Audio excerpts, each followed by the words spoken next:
Hi, I'm Amy Giaculli.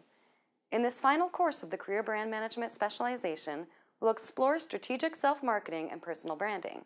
The goal of this course is to help you showcase your skills to prospective employers and other interested parties, such as your colleagues, supervisors, or if you're an entrepreneur, potential investors and customers.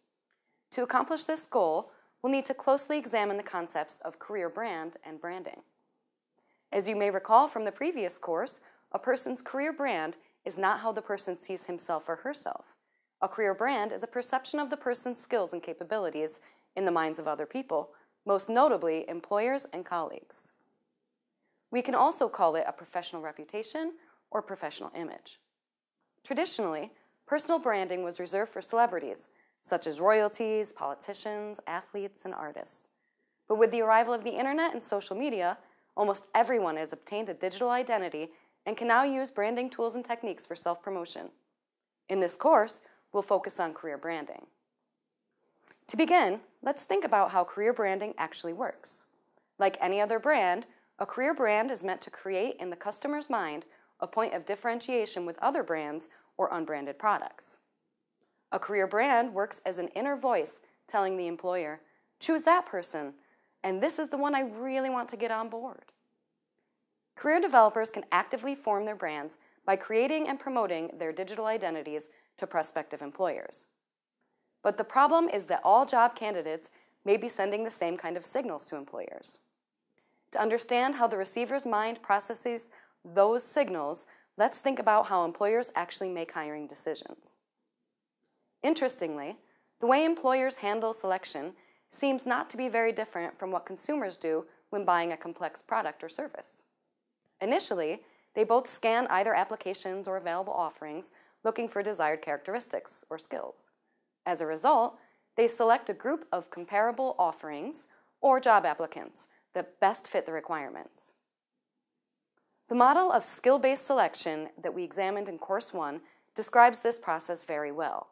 The same model also allowed us to demonstrate how using skill-building tools and techniques can help candidates excel in competitive selection and get into the selection playoffs, so to speak. What happens next when employers or consumers face a problem of making a choice between the few remaining candidates or products with comparable characteristics? The candidates that made it to the selection playoffs are probably very good or excellent or even exceptional in terms of required functional skills. To win the race, a successful candidate will need to make the most distinct impression so the selection team will feel that by selecting the particular person, they are making the right choice.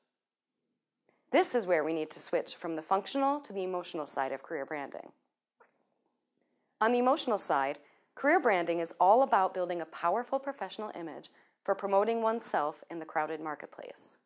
It can be achieved by building a professional reputation and purposefully crafting the desired image and then communicating it through impression management. By doing so, job applicants attract attention, create interest, develop trust, establish relationships, and ignite a positive emotion. Through reputation management and impression management, a successful job applicant helps to create a positive image of his or her skills and capabilities in the employer's mind by connecting the unknown with what they already know and see favorably. The intended result is a positive hiring attitude leading to a good job offer.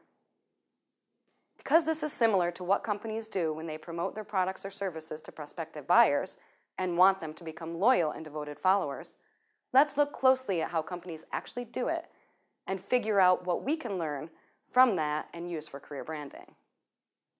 In the business world, companies use marketing strategies and techniques to push their products and services to consumers through promotion, advertising, and by other available means. They also pull their products and services by helping consumers create desired brand images and link them to personal values, aspirations, and attributes. Brands help instantly transmit complex messages and transform them into positive emotions in the consumer's mind. As a result, for a happy customer, a branded product or service becomes more than just the sum of the physical attributes. It brings value, trust, harmony, and peace of mind. There's a lot of research on marketing and branding in the commercial world, and it is certainly of interest to draw on that literature to see what may be useful for individual career development. The intended result of career branding efforts is a strong career brand. Eventually, it should lead to career growth. A strong brand is one that is based on a strong skills portfolio and reinforced by a powerful personal image. Both components should be in place. Otherwise, if skills are strong but not promoted as needed, the resultant brand is generic and may undermine career growth.